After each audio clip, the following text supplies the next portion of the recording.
But this time we're going to be starting a new series. Today we're going to be doing, this will be a 12-part series on Stop, Look, and Listen.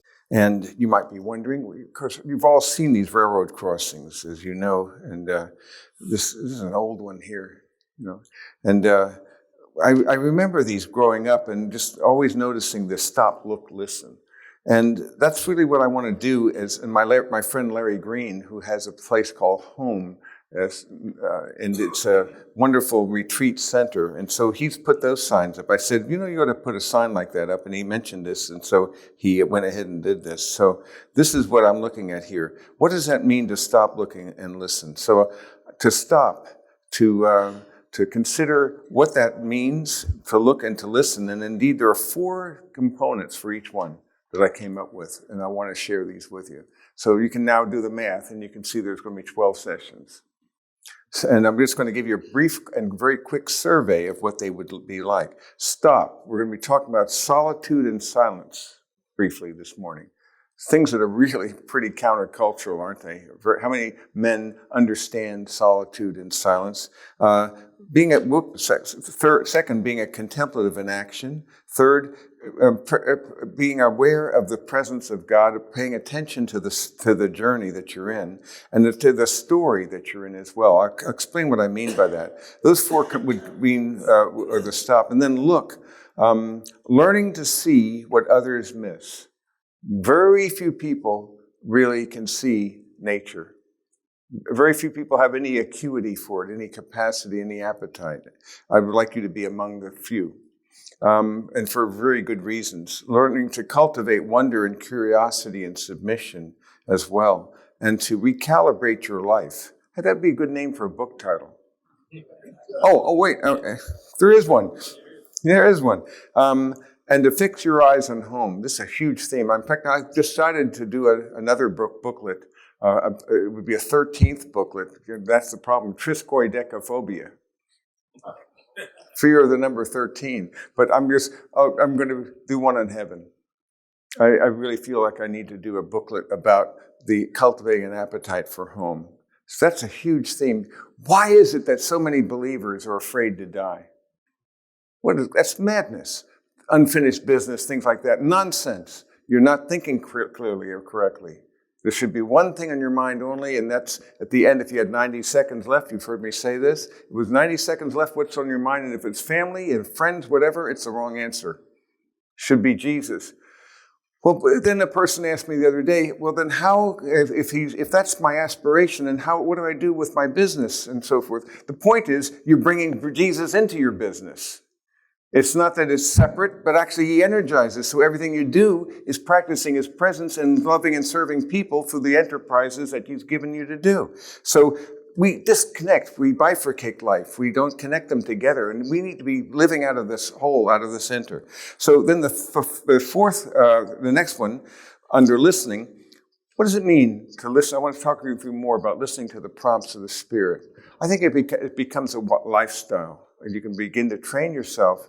And the more you do, the more you're able to hear that voice. And then hearing the sounds of the creation. I've got this fabulous app, this Merlin ID, a bird app that identifies birds. And I'll play that for you later on when I do that. But more than that, noticing and listening and becoming aware, because we have disconnected ourselves. We're the first generations of men who have done that from the natural order. And it's had very severe consequences. Hearing the music of the creation. How can you use music that speaks to your soul and energizes your spirit? How can you use it as worship and a means of amplifying your sense of wonder in this world? Being creative, in other words. And I find myself using music all the time when I'm meditating on Scripture, and using other senses is very valuable. And finally, it's going to be listening prayer. What does it mean to be able to listening prayer, so that where it's not always we do the talking? You see, it's always like a person who says, I've talked enough about me now you talk about me. No, that's not what it's always the idea of me. Let's do some listening. And so these are the 12 exercises that we're going to go through then. I think that's an outline of where we're going to head. Well, that means that we're going to be talking about solitude and silence in our session this morning. And in Conform to His Image, if you have a copy of that, you'll know that there's a whole section that's called Disciplined Spirituality. And this disciplined spirituality has to do with the disciplines of the faith and why we should be engaged in them. I begin in one of the chapters, I talk about the disciplines themselves, and I list them out: solitude and silence, and then there's prayer and journaling and study and meditation, fasting and chastity, secrecy, confession, fellowship, submission and guidance, simplicity, stewardship and sacrifice, worship and celebration, service and witness. That's a lot. By the way, next time I do the next edition of this book, when I update it a little bit, I want to add another discipline. You know the one that I've told you before that I can't believe I've never seen on the list of the spiritual disciplines? Gratitude. Why is that not listed as a spiritual discipline? I can't think of what more important thing. More I'm walking in the faith, the more I realize gratitude is a central, a fundamental theme. But that said, though, then we talk about two disciplines of absence, the discipline of solitude, and then the discipline of silence, and then three disciplines of engagement. And that's what I'm going to be focusing on now. We're going to be looking at those dimensions there. So let's take a look very briefly and just pull some thoughts out together. Some practical applications that we can sort out. First of all, the reason why I speak of solitude as the most fundamental of the disciplines, it moves us away for a time from the lures and aspirations of the world into the presence of the Father. This world is too much with us. It's constantly clamoring for our attention. And that really diminishes our capacity unless we choose to create conditions for growth. Now, you can't make yourself grow, but you can create conditions for growth. That's the idea of a greenhouse. I can't make a thing grow, but I can make the right conditions for temperature and moisture and all the other factors, light and so forth. And then it's a divine human process, but you need to be engaged in your part. And so you choose this way to be in the presence of the Father. And there's a kind of solace of anonymity. That we don't always need to be playing to people. Much better just to be exposing yourself to the reality of the relationship with the Father and really cherishing Him as who He is and who we have become as a result, as His children. It's a place of strength, a place of dependence, a place of reflection, a place of renewal. So you have this idea of coming aside. And it's really a kind of, how should I say, respiration. And everything needs to respire. That is to say, you take in, but you then give out. You take in, you give out. But if you're always taking in, or if you're always giving out, and most people are just on the other side of giving out, giving, and they don't have any inner life to sustain the outward activities. And I'm arguing that we need to be men who have an interior life that energizes our outward activities. And so silence, I claim, is also, and then I put the two together in this overview, is a catalyst of solitude because it prepares the way for inner seclusion and for the voice of the Father. And it's this idea of restricted speech in the presence of others is an interesting exercise. I want to say a little bit more about what that looks like. So let me just zoom down into those as I do later on in this chapter here. So now I explore the two disciplines of solitude, and immediately I have Mark 6:31. And and also Luke. I'll use Mark 6 and Luke. In Luke chapter, make sure I've got the right one here. I'm in Luke chapter 5. It says, the news about him was spreading even farther, and large crowds were gathering to hear him to be healed of their sicknesses. But what does it say? Jesus himself would often slip away to the wilderness and pray. It's not just an event that he would just do one time, but rather it would be an ongoing thing. And then in Mark 6:31, another profoundly important text for me, and it's really an invitation that he makes to his disciples. And so they gathered together and they reported all that they'd done and taught.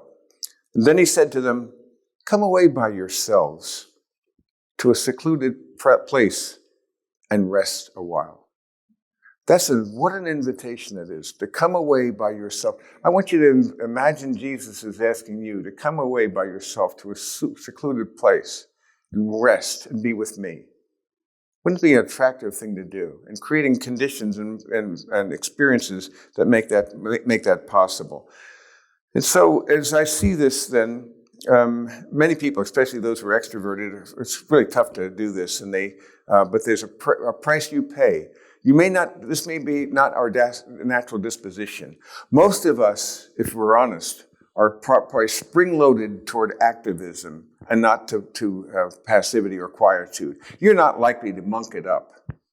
You're not going to become a monk somewhere and go off and become a hermit or something in South. You're not likely to succumb to that. You're likely to go the opposite extreme. If you're like most men, you're making things happen and moving. But then you're constantly doing, and you're not a being. So you have to have the whole idea of becoming a human being. And that means that you live from the inside out, and you create a place for that, but you cannot grow that and nurture that garden unless you create spaces for it. So though it may not be our natural tendency, all the more reason for then making it a discipline and choosing to look at it and understand its value as well. And so Jesus, even a casual look shows that the solitude of the wilderness prepared him to inaugurate his public ministry. So you had this whole area, the solitude of the wilderness, and then in the solitude of the mountain, he prepared to select his disciples. He prayed before he selected them. So it was his time before he made a choice. The most important choice in terms of his practical ministry are who are the people who are going to be his followers, his closest followers, his disciples. And it says he prayed all night long because that's the most important decision. But it's amazing, we won't go into that, but he knew Judas Iscariot would be among them. And he understood that. And even at the end, in the last day, on the last night, he washed his feet.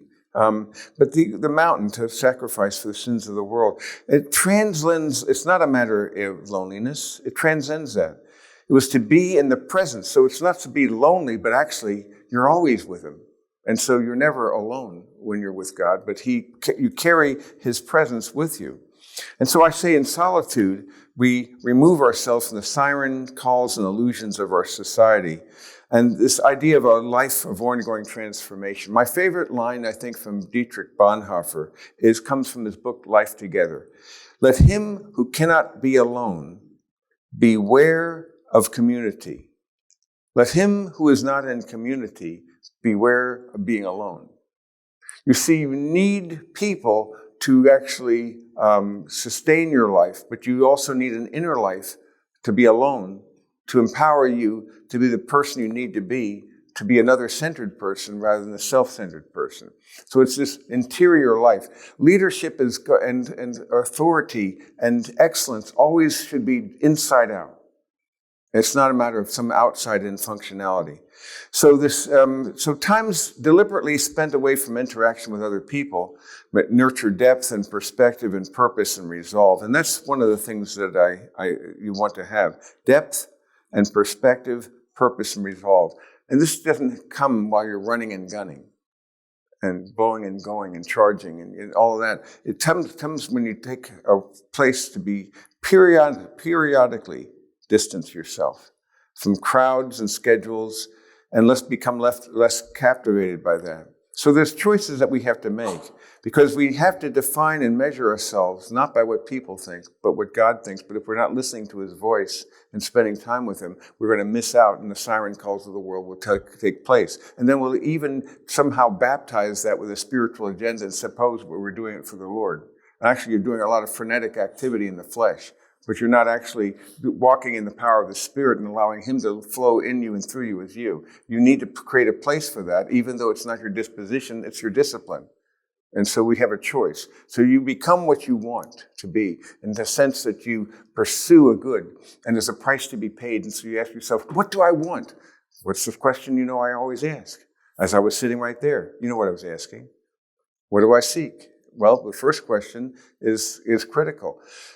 I don't want to seek the opinions and plaudits and praises of people. There's a lot of P's in that. But rather, I want to seek his good pleasure. You see, if I'm playing to his audience, then I can serve people better than if I'm trying to impress people. That's just idiocy. Never try to impress people.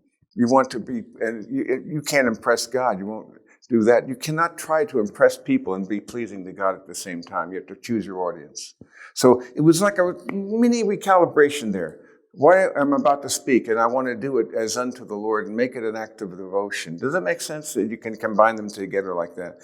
So extended times in solitude, though, can be frightening. There can be many times when you do that, but they can remove external props and forces to confront sinful and selfish attitudes. But I think it is good to have something of this sort, and I mentioned that, a place for daily meeting alone with the Lord. But also, I believe that the more you do this, the more you can actually carry your solitude with you into the public, you see, and your silence as well. Let me explain that a little bit more when we talk about silence. They are companion disciplines because silence gives depth to solitude, and solitude creates a place for silence. And so this idea of seeing, as T.S. Eliot put it, he said, this idea, where shall the word be found? Where will the word resound? Not here. There's not enough silence. And it reminds me of a thing that I have from choruses from The Rock, when he talks about this endless cycle of idea and action, endless invention, endless experiment, brings knowledge of motion, but not of stillness. Knowledge of speech, but not of silence. Knowledge of words and ignorance of the word. Isn't that a brilliant way to put it? Knowledge of words and ignorance of the word. All our knowledge brings us nearer to our ignorance, and all our ignorance brings us nearer to death. But nearness to death, no nearer to God. This is this incredible series of questions. Where is the life we have lost in living? Where is the wisdom we have lost in knowledge? Where's the knowledge we've lost in information? Where's the information we've lost in factoids? And so it goes, you see. And we've diminished the encounter with reality with these substitutes, you see. So we lose that dynamic of God's grace in that way. So drivenness to crowds, words, music, entertainment, and noise, and there's an inner emptiness. So that we have to be aware of what that looks like.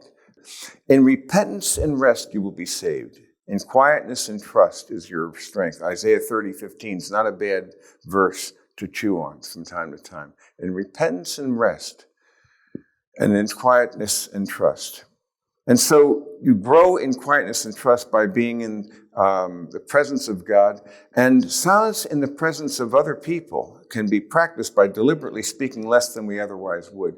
I have never regretted talking very rarely regretted not talking much. I've often regretted over-talking. And there are many things that I'm so glad I didn't say. Because then you don't have to unsay it. But once it's out, it's like the tube in the toothpaste, you see.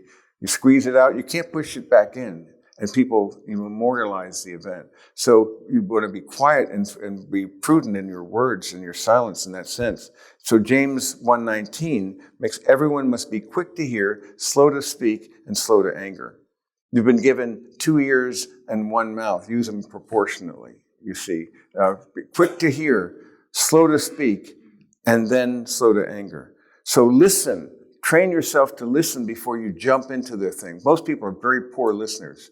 I did a thing for IBM workshop when they years ago had outside consultants, and I did this effective listening seminar. It was an all-day thing on Saturdays from 9 to 5.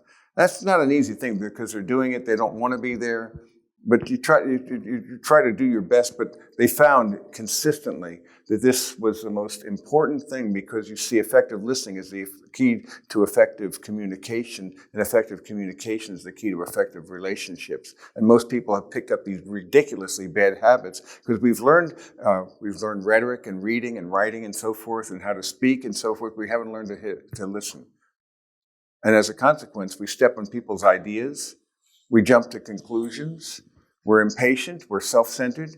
And we're playing a game of mental chess. We're not even hearing what they're trying to say. And all it goes because these are natural habits that we do. So training yourself to avoid that.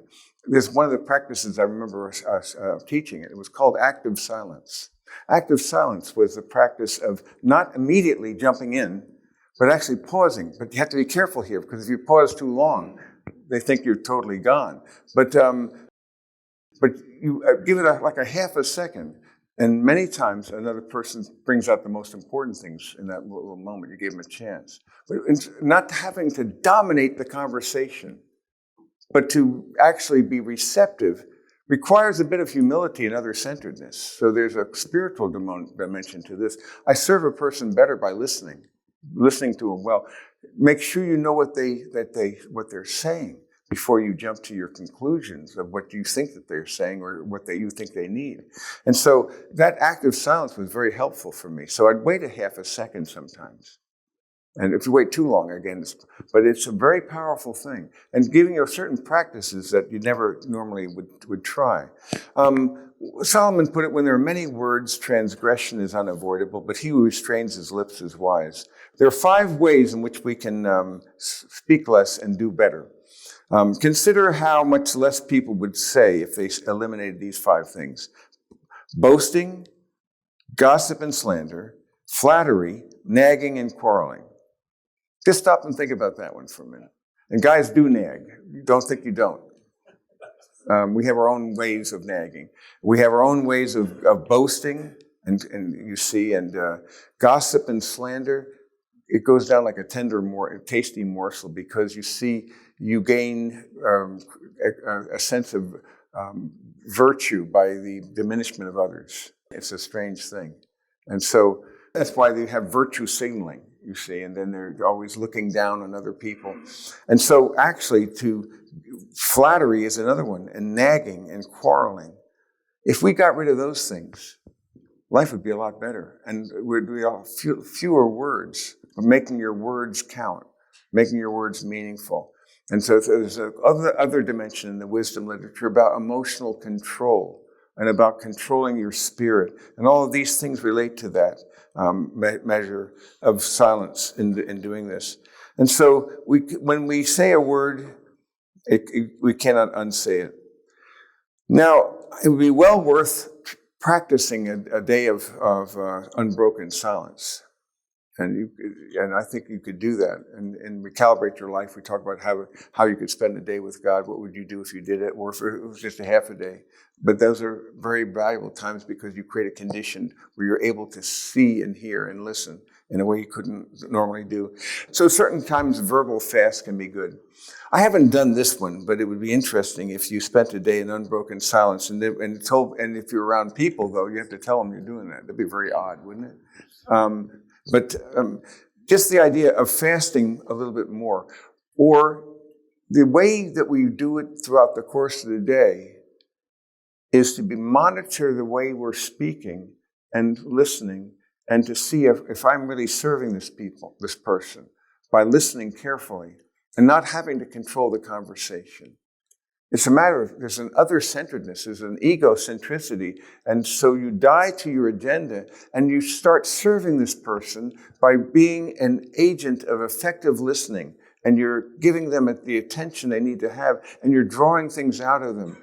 And you're not losing something by serving the other person. Actually, in serving them, you yourself will gain more than if you tried to serve yourself. We know this is true, but we fall into these bad habits. And so I would like you this day even to think about your conversations you're going to have with people, and try to approach relationships out of an other-centered approach, whereby you listen better, hear what they're having to say, and practice a little active silence. Don't jump into it immediately. It'd be an interesting thing to experiment with such a thing. A verbal fast, though, can be very powerful, because it relates really, at the end, this discipline relates to the action of self-control. The more I have inner control and composure, the less I feel I have to gain outward control with people and circumstances. And so I hope that makes sense to you there. I have a couple of minutes before I begin. I'm going to do something I don't normally do. I'm going to ask you some questions now, and then we're going to break up. Was there one thing that really that came through that you want to practice or do, or was there an insight that you had that you? Yes, there were two. I was going to say, increase listening. I mean, I've learned that in sales. You learn that too. Listening to the customer, what does he want? Yes. If you're in a conversation, you can't learn something if you're doing all the talking. Yes. You have to discern what is his desire, what is he, and then how can I meet that, rather than impose my idea of what they need to have. Yes. And it's much more effective, actually. The other-centeredness actually is mutually beneficial. It's not a zero-sum game. Yes. Bob is very big on servant leadership, which is true, and I just struggle to know. But it's good servant leadership and listening, and that's what I just picked up, which is what this is also the aspect of being a servant and listening. That is a good way of saying, how can I serve a person? By giving them the gift of listening. Most people, nobody listens to them. Not really. They have to pay somebody to do it. They're called counselors and shrinks. And so that's not the way it was meant to be. So for your time together, though, I'm projecting these images here of this idea of boasting, gossip and slander. I'm putting them together. Flattery. Fourth is nagging, and fifth is quarreling. How are we doing in that area, in those areas? And how could we actually increase our communication by speaking less and doing less of those things? And I must say, when I read this list, I know I'm guilty of every one of them. I can immediately see where I just had to throw in this extra detail because they needed to know about this. No, they didn't need to know that. You're almost immediately tempted. There's this group that's going to be having me for this conference, and it mentioned he was the author of 15 books. Well, I've written more than 15 books, but I didn't feel like I needed to correct that. You see what my point is? You don't need to manage impression management at all. Forget that nonsense. People are so good at preening and posing and positioning and posturing, especially now with social media, that you don't even have an authentic self in front of you. So your desire is to become so, allow the Spirit to show you areas where you're tempted to boast and silence, practice silence, you see, and tempted to gossip or to slander or to flatter or to quarrel or nag. Yes. I just have one comment. You do what Jesus did, because if you read the Gospels, he asked over 200 questions, but he only answered 3. Yes. And it puts all the inflection on the other person. That's correct. Instead of on yourself. Yes, that's a good word. I have a study on the questions of Jesus, and that's exactly correct. He rarely answers, he asks. But he's bringing things out of people. And again, what are those questions? What do you seek? Who do you say I am? If you love me more than these, but he asks them many questions. And so we would do well to take a look at these things. How can we actually speak less, but make our words wiser, but fewer? So give yourself a little chance to look at these categories here. I had a very good discussion at my quote table, which was the Zoomers. We were looking at these 5 areas, but then 3 more surfaced that I were there. And the last one, even, we changed it from judging to complaining. So we now have some alliteration. So you can add these to the list, because I spend a lot of time complaining if I'm not careful with myself. And my complaint turns out effectively not to, why is this thing not happening, so forth. It's really an indirect complaint against God. He doesn't have my best interest at heart. I'm not complaining, but you misspelled complaining. Oh, did I come? I did indeed. I did. All right.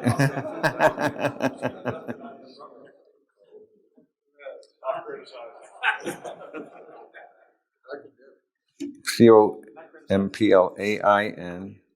Whoop. You had it right. Just add the ING. Ken, there's someone at our table that has Is that, no, something's wrong with that. COMP. That isn't right. No. It looked okay to me.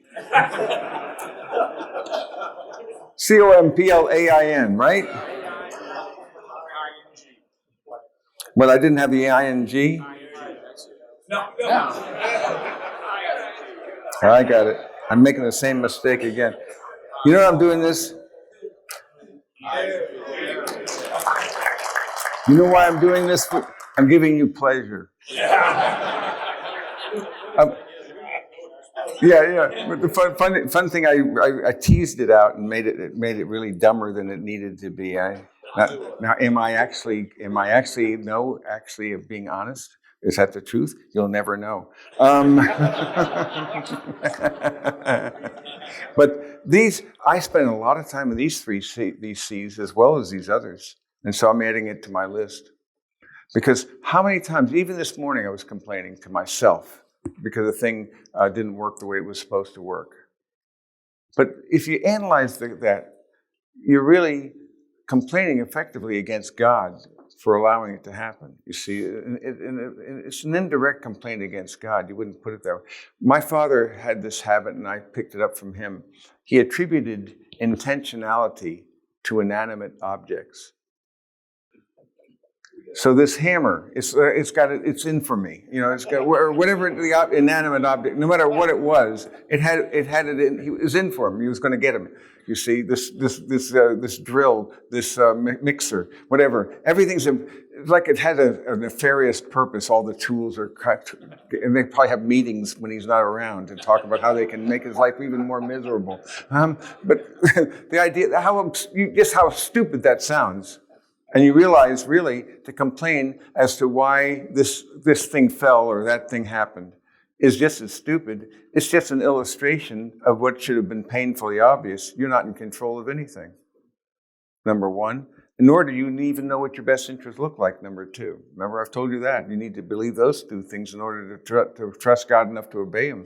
That He's in control and you're not. And He has your best interests at heart, and you don't know what they are because you'd have to be God to know them. You'd have to be omniscient to know them. But we don't live that way. So this was helpful for me, those three. But what was your outcome of any of your discussions that you had? Was it convicting? Because you need the collection of the community for us to have a real honesty. And imagine inviting a friend to tell you. Imagine inviting your wife to tell you what she's been trying to tell you all along. And you haven't been listening. Because we steamroll it and we give it lip service to acknowledging it, but we don't really listen, and it's at our own peril. That's a risky thing to ask her. How am I doing in this area? So here's a list of 8 things right there. It could be a diagnostic tool. What was any insight that you? Yes, Dennis. Brian brought up a very interesting point in that these are all interrelated. And we took just the top 2, boasting and gossip, Okay. and how related they are. Boasting says, I've got this, I'm better than you are in this particular area. Gossiping says, I know something you don't know. Yes. So all of these are somewhat related to self. They're all egocentric. Yeah, every one of them is autocentric and not altruistic. It's inside. It's centrifugal instead of centripetal. It goes out. This is centripetal. It goes in, and you're sucking everything into the black hole of the self, and it becomes the ego where that becomes the dominant thing at the expense of others. So that's why we do virtue signaling. By condemning other people makes us more virtuous, you see, and that it's nefarious. It really comes down to an egocentric versus a Christocentric vision of life. It was a question, yeah. Yeah, one of the reminders somebody else came up with a long time ago, seek first to understand before you seek to be understood, Yes. is a great way to practice listening and try and get to the root of the issue rather than the symptoms of the issue. Yes. That's a great line to remember. Seek first to understand before you seek to be understood. Is that what? Yeah. Is that an actual quote from a famous? Did he invent that, or did he get it? You never know what's derivative. You know my 5 levels of attribution. I have to throw them in because people forget. First, as Stephen Covey once wrote, what do you have to do? You have to seek to understand before you seek to be understood. Yeah. Second time you use it, it has been said, or someone once said, you have to seek to understand in order before you seek to be understood. Third time you use it, you know what occurred to me the other day? That you need to seek to, and then the fourth time you use it, as I've always said, that's the fourth level of attribution. See, it inflates. This is called attribution inflation. The fifth one is, you can quote me on that. That's the ultimate. It's not Stephen Covey, it was me. So, and where did he get it from? You don't know. But isn't that wisdom in that? There's just a modern proverb, because it's so obvious. It's exactly what we're talking about here. Be other-centered and not, then you will do better than trying to pose and preen and posture and position. I like those 4 Ps. We do that all the time. That's a good one. Yes, there was another. Yes. Real quickly, something was brought up at the table about how sometimes it's easier to schedule time to be away and have that silence and solitude physically, but mentally our minds are just going, and we're like, got all this stuff I've got to do. What am I taking time off or doing this walk or whatnot? Do you have any good strategies of, if we're trying to implement more solitude, as to how to silence the mental conversations in our minds so that we can appreciate, not be thinking about all these things we have to do? Yeah, so for example, you actually have given yourself to a moment of silence. You said, I'm going to just sit here and reflect and meditate, but then you become immediately aware of this buzzing that's going around you. And how do you dispel that? The way I think of it is, again, we've talked about this before, not by extinction, but by replacement. That is to say, the expulsive power of a new affection, Thomas Chalmers' concept. And that means, what do you seek? Are those the things that matter to you more, or is it the love of Christ and my life in Him? You see where I'm going with that? So you contextualize. Those are, Martha, you're worried about so many things, but there's one thing most needful. It's not that you aren't going to become a Martha, because we need to be servants and so forth. There are times when you need to listen and sit at the feet of the Master, and she shows the better good. So in any instance like that, when you choose to have a practice, I think you can animate the practice by seeing that when those things come up, and they're naturally, you have to contextualize that with an eternal perspective and put them where they belong. Treat the temporal as if it's temporal, and the eternal as if it's eternal.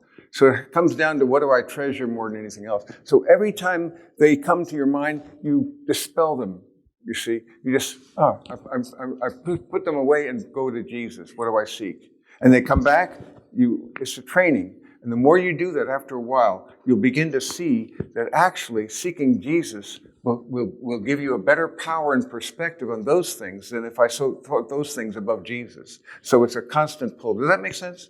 It's kind of a replacement of a better good. Yeah, I'm glad that came up, because we all have this thing. It's called the monkey mind. And so even when you're trying to meditate, the monkey mind is always bouncing around, from around the cage and so forth. You're like that. We all have that. So how do you deal with that craziness? What you do is you go right back to the center. And so I use the question, what do I seek? And that immediately says, I want you. Give me Jesus. And that shows this deficiency of all those clamorings and things that these crying out to the urgent, which diminishes the important. So put them and treat them as they are, treat those imposters as they are, and realize your greatest good is that. And if you seek that, the others will follow. It's not a zero-sum game.